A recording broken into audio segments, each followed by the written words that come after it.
December বাংলাদেশিদের জন্য এক মহা গুরুত্বপূর্ণ মাস।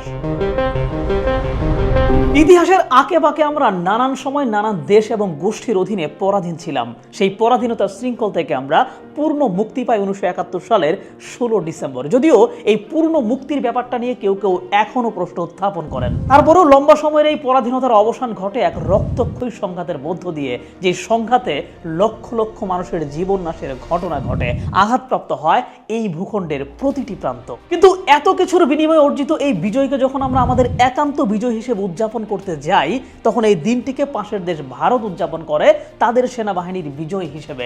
বিশ্বব্যাপী তারা ছড়িয়ে দিতে চায় যে 1971 সালের ওই সংঘাতটা আসলে ভারত পাকিস্তান সংঘাত ছিল, যে সংঘাতে ভারত জয় লাভ করেছে আর এর মধ্য দিয়ে বাংলাদেশ নামক নতুন একটি দেশের জন্ম হয়েছে। হ্যাঁ, ভারত 1971 সালের সংঘাতে বাংলাদেশকে পর্যাপ্ত সহায়তা করেছে, কিন্তু এই সহায়তার লেভেলটা আসলে কতটা ছিল যেটার জন্য এই সংঘাতটাকে তারা টোটালি নিজেদের বলে দাবি করে? তো কোন সময়ের প্রেক্ষাপটে ভারত আমাদের সংঘাতে এসে যোগ দেয় এবং এই যোগদানের পেছনের কারণগুলো কি কি ছিল, আর যুদ্ধ শেষ করতে ভারতীয় বাহিনীর ভূমিকা আসলে কতটুকু ছিল, চলেন এই পুরো ব্যাপারগুলো আজকে ভিন্ন একটা দৃষ্টিকোণ থেকে বোঝার চেষ্টা করি।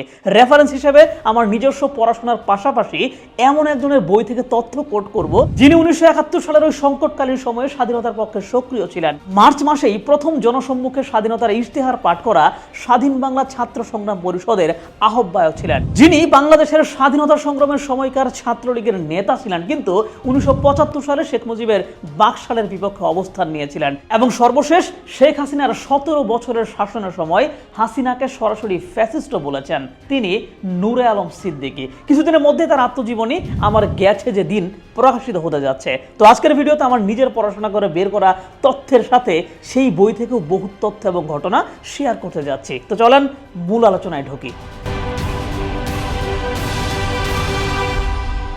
তো প্রথমেই একটা বিষয় খেয়াল করেন, পাকিস্তানের সাথে কিন্তু আমাদের সম্মুখ লড়াইটা শুরু হয়েছে মার্চ মাসের শেষ সপ্তাহ থেকে, কিন্তু ভারত তার বাহিনীকে সরাসরি মাঠে নামায় ডিসেম্বরের 3 তারিখ, আর আমাদের মুক্তি বাহিনীর সাথে মিলে যৌথ বাহিনী গঠন করেছে নভেম্বরের 21 তারিখ। তার মানে প্রথম দিকের পুরো 8 মাস কিন্তু লড়াইটা আমরাই করেছি। যাই হোক, ভারত আমাদের কতটুকু হেল্প করেছে তা একটু পরেই আলোচনা করব। তার আগে মার্চের সেই উত্তাল সময়ের কিছু ঘটনার বর্ণনা দেই। দেখেন, নানান ক্ষেত্রে বৈষম্যকে কেন্দ্র করে পাকিস্তানের সাথে আমাদের লড়াইয়ের শুরুটা অনেক আগে শুরু হলেও এর ক্লাইম্যাক্সটা ঘটে আসলে 1971 সালের মার্চ মাসে। এর আগে পাকিস্তানের বিভিন্ন রাজনৈতিক দল একসাথে আন্দোলন করে পাকিস্তানের সামরিক শাসনের অবসান ঘটায় এবং 1970 সালে নির্বাচন আদায় করে নেয়, আর সেই নির্বাচনে জয়লাভ করে তৎকালীন আওয়ামী লীগ।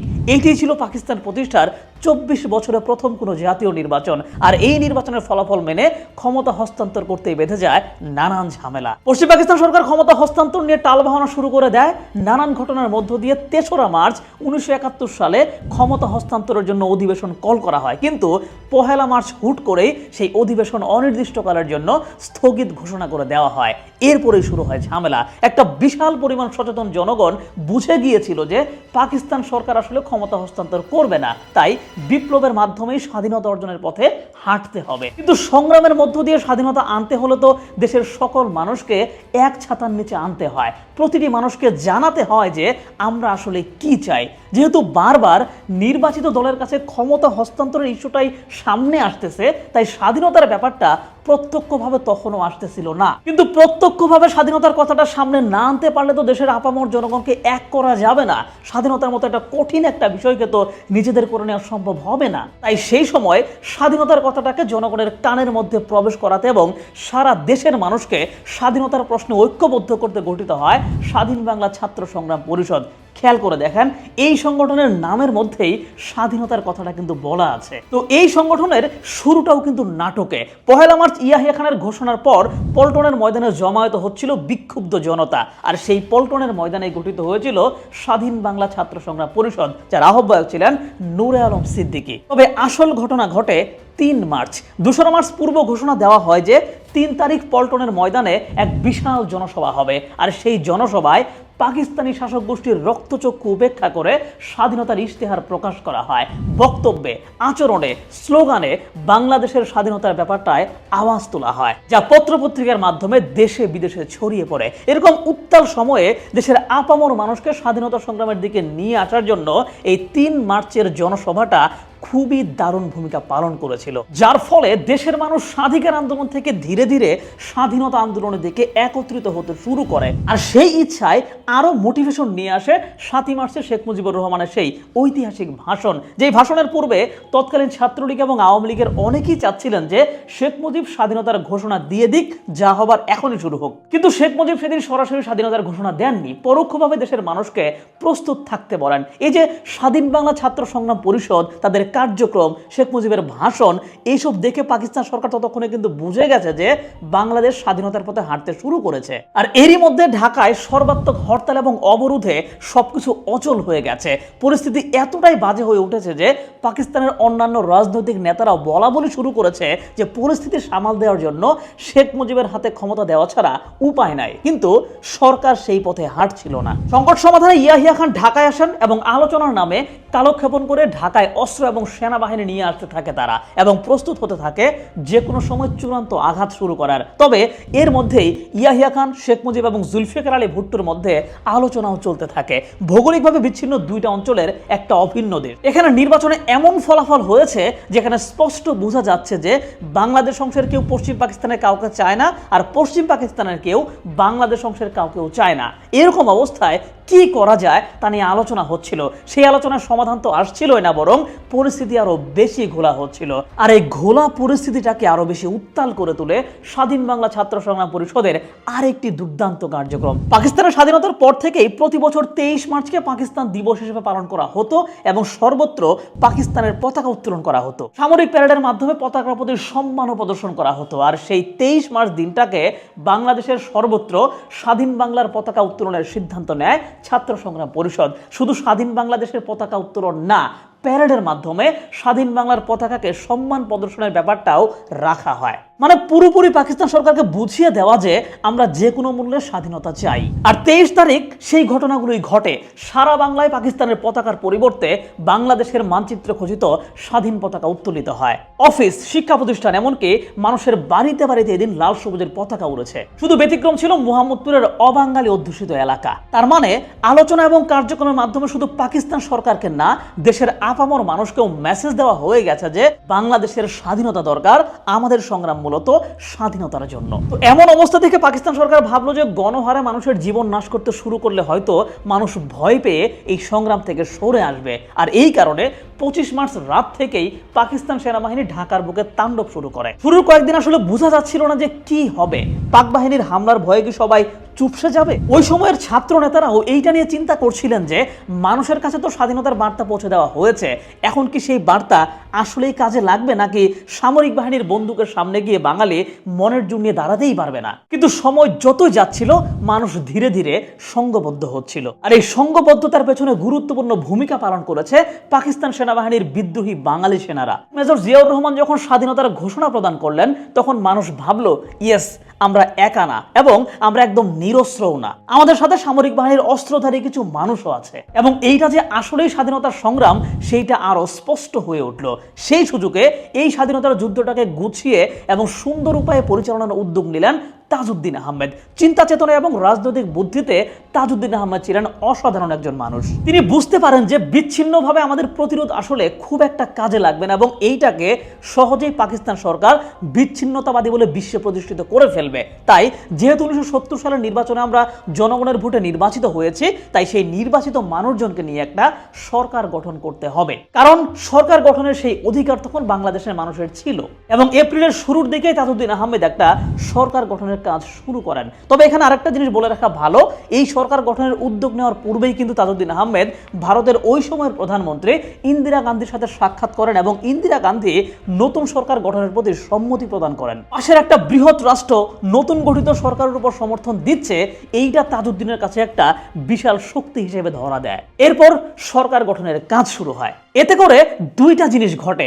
এক, দেশের মানুষ স্বাধীনতার জন্য লড়াই শুরু করেছে, এরা স্বাধীনতার ঘোষণা দিয়ে নিজেদেরকে স্বাধীন বলে দাবি করেছে, আবার এদের একটা নিজস্ব সরকারও আছে। আর এই ব্যাপারগুলো একসাথে করে ইজিলি বিশ্বের কাছে সহায়তার জন্য আবেদন করা যায়। তখন বিশ্বের অন্যান্য সরকারও সহায়তা করতে আগ্রহী হয়, কারণ তারা দেখে যে তারা অন্য একটা দেশের সরকারকে সহায়তা করতেছে, কোনো বিচ্ছিন্নতাবাদী গোষ্ঠীকে না। তো এরপর 10 এপ্রিল সরকার গঠিত হলো, 17 এপ্রিল সেই সরকার শপথ নিল। এরপর এই সরকারের পক্ষ থেকে উদ্যোগ নিয়ে স্বাধীনতা যুদ্ধের একটা সুন্দর স্ট্র্যাটেজি সাজানো হলো। কিন্তু এই পথটা এতটাও সহজ ছিল না। ছাত্রলীগের নেতাকর্মীরা যুদ্ধে এই করেছে সেই করেছে বলে ব্যাপক প্রচার প্রচারণা চলে, কিন্তু 1971 সালে ছাত্রলীগের একটা বড় অংশ আসলে কি করেছে তা ছাত্র সংগ্রাম পরিষদের আহ্বায়ক এবং ওই সময়ের ছাত্রলীগের সভাপতি নূরে আলম সিদ্দিকীর মুখ থেকেই শুনি চলেন। তার বইয়ে তিনি লিখেছেন, স্বাধীনতা সংগ্রাম সুষ্ঠুভাবে পরিচালনার জন্য তাজউদ্দিন আহমেদ সরকার গঠনের সিদ্ধান্ত নিলে শেখ ফজলুল হক মনি, সিরাজুল আলম খানের মতো অনেক নেতারা তাদের সমর্থনই দেয়নি। তারা তাজউদ্দিন আহমেদকে মানতেই চাচ্ছিল না। শেষ পর্যন্ত কিছুটা সমর্থন দিলেও তারা ভারতীয় গোয়েন্দা বাহিনীর সহায়তায় ছাত্রলীগের কতিপয় কর্মীদেরকে নিয়ে একটা আলাদা বাহিনী গঠন করে, যার নাম মুজিব বাহিনী। কিন্তু নূরে আলম সিদ্দিকীর মতে এই বাহিনীর কোনো সম্মুখ লড়াই বা অভিযানের কথা কখনো জানা যায়নি, বরং তারা অপেক্ষা করতেছিল যে তাজউদ্দিন আহমেদের সরকার কোনোভাবে ফেল করলে তারা নিজেরা আরেকটা বিপ্লবী সরকার গঠন করবে। কিন্তু ভাগ্য ভালো, সেই পর্যন্ত যেতে হয় নাই। তবে 1971 সালে প্রশিক্ষণ নিয়ে মুজিব বাহিনী গঠিত হলেও পাকিস্তানের বিপক্ষে তারা খুব একটা কিছু করেনি, কিন্তু তাদের সেই প্রশিক্ষণ তারা কাজে লাগিয়েছে স্বাধীন বাংলাদেশের মানুষের উপর। স্বাধীনতার পর দেশের ভঙ্গুর ওই পরিস্থিতিতে ত্রাসের রাজত্ব কায়েম করেছিল ওই মুজিব বাহিনী। দেশের ভেতরে বিশৃঙ্খলা এবং নৈরাজ্য সৃষ্টি করতে স্বাধীনতা পরবর্তী সময়ে যেই গণবাহিনী গড়ে উঠেছিল তার বেশিরভাগই ছিল ওই মুজিব বাহিনীর উত্তরাধিকার। কিন্তু ইতিহাসের কি নির্মম বাস্তবতা, যারা ওই সময় তাজউদ্দিনের সরকারের বিপক্ষে অবস্থান নিয়েছিল, স্বাধীনতা পরবর্তী বাংলাদেশে যারা নৈরাজ্য তৈরি করেছিল, তারাই পরবর্তীতে বাংলাদেশের রাজনীতিতে প্রতিষ্ঠিত হয়। আর যেই অংশটা ছাত্র সংগ্রাম পরিষদের অংশ হয়ে প্রবাসী সরকারের পক্ষে ছিল এবং সেইভাবে কাজ করেছে, তারা পরবর্তী বাংলাদেশে সেইভাবে কখনোই ফোকাসে আসেনি। যাই হোক, অস্থায়ী সরকারের উদ্যোগে দেশকে 11টি সেক্টরে ভাগ করা হলো। পাকিস্তান সেনাবাহিনী থেকে বেরিয়ে আসা বাঙালি অফিসারদেরকে নিয়ে সাজানো হলো ব্রিগেড ফোর্স। এই পুরো ব্যাপারগুলোতে কাজ করেছে তাজউদ্দিন আহমেদ। এভাবে আমাদের প্রতিরোধ চলতে থাকলো। আধুনিক অস্ত্রে সজ্জিত পাকিস্তানি বাহিনীর সাথে শুরুর দিকে পেরে ওঠাটা কষ্টকর হলেও হাল ছাড়েনি বাংলাদেশ। গ্রামে গঞ্জে শহরে বন্দরে বহুত মানুষের জীবন নাশ হলো, কিন্তু ধীরে ধীরে বাঙালিরা তাদের ভৌগোলিক সুবিধা কাজে লাগিয়ে লড়াই করতে শুরু করলো, যেটাকে গেরিলা যুদ্ধ বলা হয়। এবং ধীরে ধীরে পাকিস্তানি বাহিনী তখন কাবু হতে শুরু করে। সম্প্রতি একটা মহল এমন কথা বলতে চায় যে আমাদের মুক্তিযুদ্ধ নাকি জনযুদ্ধ ছিল না। এমনকি পাকিস্তান সেনাবাহিনীকেও এই কথা বলেই পাঠানো হয়েছিল যে বাংলাদেশের মধ্যে কতিপয় ভারতপন্থীরা বিচ্ছিন্নতা চাচ্ছে এবং শুধু তাদেরকে ট্যাকেল দিলেই হয়ে যাবে। কিন্তু পাকিস্তান বাহিনী এসে দেখে পুরো ভিন্ন চিত্র। তারা এসে দেখে যে আপামর জনগণ এই যুদ্ধে লিপ্ত। এইটা একটা জনযুদ্ধ, আর জনযুদ্ধে কোনো সামরিক বাহিনী সহজে কখনো জয়ী হয়ে ফিরতে পারে না। প্রচুর রক্ত যায়, লক্ষ লক্ষ মানুষের জীবন যায়, কিন্তু জনযুদ্ধে জনগণকে হারানোটা সহজ ব্যাপার হয়ে কখনোই ওঠে না। তো যাই হোক, স্বাধীনতার এই লড়াইটা পরিচালনায় আরেকজন মানুষের ভূমিকার কথা উল্লেখ করতে চাই। তিনি জেনারেল আতাউল গনি উসমানী। মূলত বাংলাদেশের অস্থায়ী সরকারের সেনা প্রধান ছিলেন তিনি এবং পুরো যুদ্ধ পরিচালনায় তার চিন্তা এবং মেধার স্বাক্ষর রেখেছেন। 1971 সালের 4 এপ্রিল মানে প্রবাসী সরকার গঠনের আগেই তৎকালীন পাকিস্তান সেনাবাহিনীর কিছু বিদ্রোহী কর্মকর্তারা চা বাগান ঘেরা আধা পাহাড়ি অঞ্চল হবিগঞ্জের তেলিয়াপাড়ায় মিলিত হন। সম্ভবত সেটি ইস্ট বেঙ্গল রেজিমেন্টের দ্বিতীয় সদর দপ্তর ছিল। সেনা কর্মকর্তাদের মধ্যে সেদিন colonel M A G. Osmani, lieutenant colonel Abdur Rob, lieutenant colonel Salauddin Reza, major Kazi Nuruzzaman, major Ziaur Rahman, major Khaled Musharraf, major Shafayet Jamil, major Moinul Hossain Chowdhury প্রমুখ উপস্থিত ছিলেন। এ সময় সার্বিক কমান্ড কাঠামো নিয়ে আলোচনা করা হয় এবং সর্বসম্মতিক্রমে তৎকালীন কর্নেল এম.এ.জি. উসমানীকে মুক্তিযুদ্ধের সেনাধ্যক্ষ করার ব্যাপারে সিদ্ধান্ত হয়। এবং তারপর থেকেই এম.এ.জি. উসমানী কিন্তু আমাদের এই যুদ্ধ পরিচালনার যে সামরিক দিকটাতে বেশ ভালো রকম ইনপুট দিয়ে যুদ্ধটা পরিচালনা করেছেন। যাই হোক, যুদ্ধ চলতে থাকে। ততদিনে বাংলাদেশ থেকে প্রায় 1 কোটি মানুষ ভারতে আশ্রয় নিয়েছে। তাদের দেখাশোনা, খাবার প্রদান ইত্যাদি ভারত সরকার করতেছে। বাংলাদেশের গঠিত সরকার ভারতে বসে কার্যক্রম চালাচ্ছে। ভারত সরকার নিয়মিত পরামর্শ দিচ্ছে। ভারতের মাধ্যমে সোভিয়েত রাশিয়াও তাদের সহায়তা পাঠাচ্ছে। এই সাথে জায়গায় জায়গায় ভারতীয়দের সহায়তায় গড়ে উঠেছে মুক্তিযোদ্ধাদের প্রশিক্ষণ কেন্দ্র, যার ফলে ধীরে ধীরে বাঙালিদের প্রতিরোধ আরো শক্ত হতে শুরু করে। কিন্তু নূরে আলম সিদ্দিকীর মনে প্রশ্ন জাগে যে একটা সুসজ্জিত পাকিস্তানি বাহিনীর বিরুদ্ধে এরকম গণমানুষের লড়াইয়ের মাধ্যমে জয়ী হয়ে আসাটা অনেক কঠিন কাজ। ভারত যেহেতু এত সব সহায়তা করতেছেই, তাহলে কেন তারা নিজেদের সেনাবাহিনীকে মাঠে নামিয়ে দিচ্ছে না? কিন্তু এই প্রশ্নের উত্তরে এক বিশাল ভূরাজনৈতিক সমীকরণ খুঁজে পান তিনি। সে সময় পাকিস্তান যুক্তরাষ্ট্রের সাথে এমন এক চুক্তিতে ছিল যেখানে পাকিস্তান যদি কোনো দেশের দ্বারা আক্রান্ত হয় তবে সরাসরি যুক্তরাষ্ট্র পাকিস্তানকে সামরিক সহায়তা প্রদান করবে। এই কারণে ভারত পাকিস্তানে আক্রমণ করতে পারছিল না। কিন্তু চুক্তির জেরে যদি যুক্তরাষ্ট্র পাকিস্তানের পক্ষে শক্ত অবস্থান ধরে রাখে, তাতেও তো আমাদের স্বাধীনতা পাওয়া কঠিন হয়ে যাবে। কিন্তু এই জায়গায় ইন্দিরা গান্ধী বেশ ভালো একটা কূটনৈতিক খেলা খেলেন। তিনি যুদ্ধকালীন সময়ে বিশ্ব সফরে বের হন এবং যুক্তরাষ্ট্র এবং পশ্চিমা বিশ্বকে এইটা বোঝাতে সক্ষম হন যে বাংলাদেশিরা তাদের গণতান্ত্রিক অধিকারের জন্য লড়াই করতেছে, তারা নির্বাচনে জয়লাভ করেও অধিকার পায় নাই। সুতরাং যুক্তরাষ্ট্র এবং পশ্চিমা বিশ্ব যেহেতু গণতন্ত্রের পক্ষে কথা বলে, তাই বাংলাদেশিদের গণতান্ত্রিক এই দাবির বিপক্ষে তারা কিভাবে অবস্থান নেবে, এবং এই জিনিসগুলো যুক্তরাষ্ট্র এবং পশ্চিমা বিশ্বকে আটকে ফেলে। ফলে যুক্তরাষ্ট্র তখন নিজে পাকিস্তানের পক্ষে সরাসরি মাঠে না নেমে এই অঞ্চলের চীনকে মাঠে নামাতে চায়। এজন্য দীর্ঘ 23 বছরের চীনের সাথে দুঃসম্পর্ককে সুসম্পর্কে পরিণত করে যুক্তরাষ্ট্র। চীনও বেশ কিছু সুবিধার বিনিময়ে পাকিস্তানের পক্ষে মাঠে নামতে প্রস্তুত হয়, কিন্তু ততদিনে অনেক দেরি হয়ে গেছে। নভেম্বর চলে এসেছে। ভারত চীনের ভৌগোলিক সীমান্তে শীতকালীন বরফ পড়তে শুরু করেছে, যেখান দিয়ে চীনের সেনারা ইজিলি আর মুভ করতে পারে না। এবং যখন ভারত বুঝতে পারলো যে যুক্তরাষ্ট্র এইখানে সরাসরি মাঠে নামবে না, তখন তারা তাদের বাহিনীকে এনে 21 নভেম্বর যৌথ বাহিনী গঠন করে এবং সরাসরি মাঠে নামার জন্য প্রস্তুত হয়। কিন্তু সত্যি কথা হচ্ছে, ওই অবস্থায় যুদ্ধ এমন জায়গায় চলে গিয়েছে যে ভারতীয় বাহিনীর সরাসরি তখন মাঠে না নামলেও চলতো। যেইভাবে অস্ত্র এবং কূটনৈতিক চ্যানেলের মাধ্যমে ভারত সহায়তা করে যাচ্ছিল, সেইটা বজায় রাখলেই হতো। কিন্তু ভারত নিজেও বুঝে গিয়েছিল যে এই যুদ্ধে বাংলাদেশ নিশ্চিত জয়লাভ করবে। সুতরাং এখন যদি আমরা মাঠে নামি, তাহলে এই যুদ্ধের ফুল ক্রেডিটটা আমরা নিতে পারবো। আর সেই কাজটাই করলো তারা। এই কারণে অনেক মুক্তিযুদ্ধ মনক্ষুণ্ণ হয়েছিলেন। ভারতের কূটনৈতিক সহায়তা, অস্ত্র সহায়তা, শরণার্থী সহায়তা নিয়ে কারো কোনো আপত্তি ছিল না। কিন্তু শেষের দিকে জয়ের দ্বার প্রান্তে আসার পর ভারতীয় সেনাদের মাঠে নেমে যুদ্ধের নিয়ন্ত্রণ নেওয়াটাকে অনেকেই মানতে পারেনি। এর ফলে এই যে 8 মাস ব্যাপী এই অঞ্চলের লক্ষ লক্ষ মানুষ জীবন দিল, তাদের অবদানের মধ্যেও কিন্তু অন্য দেশের সরাসরি ভাগ বসে গেল। যাই হোক, ভারতীয় বাহিনী মাঠে নামায়। বিশেষ করে 3 ডিসেম্বর ভারত যুদ্ধ শুরু করায় এটি ভারত পাকিস্তান যুদ্ধের রূপ নেয়।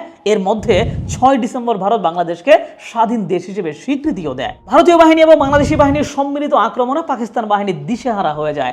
মাত্র 10 দিনের মধ্যেই তারা গুটিয়ে যায় এবং আত্মসমর্পণের সিদ্ধান্ত নেয়। অনেকেই মনে করেন যে যেভাবে এই যুদ্ধটা একটা জনযুদ্ধের রূপ নিয়েছিল, তাতে ভারতীয় বাহিনী না নামলেও পাকিস্তানি বাহিনী আত্মসমর্পণের সিদ্ধান্ত নিতে বাধ্য হতো। তবে সেক্ষেত্রে হয়তো কিছুদিন সময় বেশি লাগতো এই আর কি। কারণ লাস্টের দিকে অবস্থা এমন হয়ে যাচ্ছিল যে পাকিস্তানি বাহিনী জায়গায় জায়গায় গণমানুষের কাছেও মার খেতে শুরু করেছিল। তো এমন অবস্থায় যখন তারা দেখলো যে মাঠে ভারতীয় বাহিনীও আছে, তখন একে নিয়াজি ভারতীয় বাহিনীর কাছে আত্মসমর্পণের কথা জানায়। স্বাভাবিকভাবেই এমনটা চাওয়ার কথা, কারণ যাদেরকে তারা মারতে এসেছিল তাদের সাথে পেরে উঠতে না পেরে তাদের কাছে আত্মসমর্পণ তো আসলে লজ্জার। এই লজ্জা তারা নিতে চায় নাই, কিন্তু এই লজ্জাটাই তাদের পাওয়া দরকার ছিল। যদিও ভারত সরকার এবং ভারতীয় বাহিনী যদি এইটুকুও বলতো যে না, লড়াইটা বাংলাদেশের, তাই মুক্তি বাহিনীর কাছে আত্মসমর্পণ করতে হবে, তাহলে কিন্তু কিছুদিন পরে গিয়ে হলেও সেইটা করতে বাধ্য হতো পাকিস্তানি বাহিনী। কিন্তু ভারত সরকার এবং ভারতীয় বাহিনী যুদ্ধটাকে নিজেদের করে নেওয়ার জন্য এই বিশাল সুযোগ হাতছাড়া করলো না। এবং এই ঘটনা ঘটানোর জন্য আসলে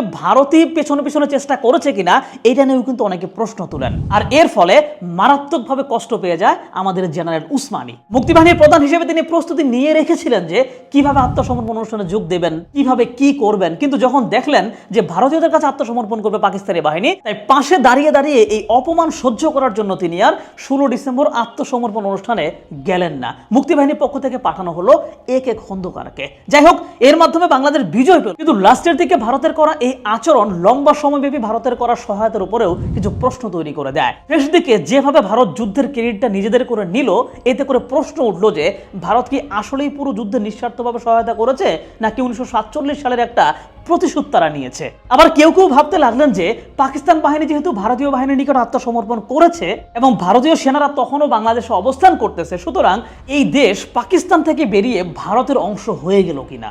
যাই হোক, এবার খুব সহজ আলোচনা চলেন দেখি যে কেন ভারত বাংলাদেশকে স্বাধীন হয়ে যেতে হেল্প করেছে। প্রথমত, বাংলাদেশের যে ভৌগোলিক অবস্থান তা ভারতের নিরাপত্তার জন্য খুবই গুরুত্বপূর্ণ। ফলে এমন একটা জায়গায় শত্রু রাষ্ট্র পাকিস্তানের অংশ থাকাটা ভারতের জন্য নিরাপত্তা হুমকি। তাই পাকিস্তান ভেঙে এখানে আলাদা স্বাধীন দেশ বানালে তা ভারতের জন্য ভালো। দ্বিতীয়ত, 1947 সালে ভারতের কংগ্রেস চেয়েছিল অখণ্ড ভারত থাকুক, কিন্তু মুসলিম লীগ আলাদা রাষ্ট্র পাকিস্তান গঠন করে সেই অখণ্ড ভারতকে দ্বিখণ্ডিত করে ফেলে। সেই প্রতিশোধের জায়গা থেকে সুযোগ পেয়ে 1971 সালে পাকিস্তানকে ভেঙে দেওয়ার সুযোগটাও কাজে লাগায় ভারত। তৃতীয়ত, যেহেতু ভারতের উত্তর পূর্বের 7টা রাজ্য বাংলাদেশের ওই পারে, তাই এসব রাজ্যের নিরাপত্তা নিশ্চিতে বাংলাদেশ অংশে এমন এক সরকার থাকা দরকার যারা ভারতের কথা শুনবে। আর এই জন্য সহায়তার মাধ্যমে পাকিস্তান থেকে বের করে এখানে এমন সরকার গঠন জরুরি ছিল যা 7টি রাজ্যের নিরাপত্তা নিশ্চিত করবে। আর এসব বিবেচনায় ভারত বাংলাদেশকে সহায়তা করেছে, এবং শুধু সহায়তা করেনি, বিশ্বব্যাপী এইটাও প্রচার করছে যে ভারতই মূলত পাকিস্তানকে যুদ্ধে হারিয়ে বাংলাদেশকে স্বাধীন করে দিয়ে গেছে। কিন্তু আমরা আলোচনায় এতক্ষণ দেখলাম যে ভারত সরাসরি যুদ্ধে নেমেছে একদম শেষ সময়ে গিয়ে। এর আগের লড়াইটা আসলে আমরাই করেছি। তবে হ্যাঁ, ভারত অন্যান্য বিভিন্ন জায়গায় কিন্তু আমাদের পর্যাপ্ত হেল্প করেছে, এটা মানতে আমাদের কোনো বাধা নাই, কিন্তু মূল লড়াইটা আমরাই করেছি। তো আমাদের মহান মুক্তিযুদ্ধ সম্পর্কে আরো কিছু ভিন্ন দৃষ্টিভঙ্গি জানতে চাইলে স্বাধীন বাংলা ছাত্র সংগ্রাম পরিষদের আহ্বায়ক নূরে আলম সিদ্দিকীর আত্মজীবনী আমার গেছে যেদিন, বইটা পড়তে পারেন। এটা আগামী বইমেলায় প্রকাশিত হতে যাচ্ছে। আমার আজকের আলোচনায় বেশ কিছু তথ্য কিন্তু আমি এই বই থেকে নিয়েছি। তবে মুক্তিযুদ্ধ সম্পর্কে বিস্তারিত জানতে চাইলে শুধু এক ধরনের কয়েকটা বই পড়লে হবে না, একাধিক ঘরানার একাধিক দৃষ্টিভঙ্গির অনেক অনেক বই পড়তে হবে। তো আলোচনা শেষ করছি। সবাইকে বিজয়ের মাস ডিসেম্বরের শুভেচ্ছা।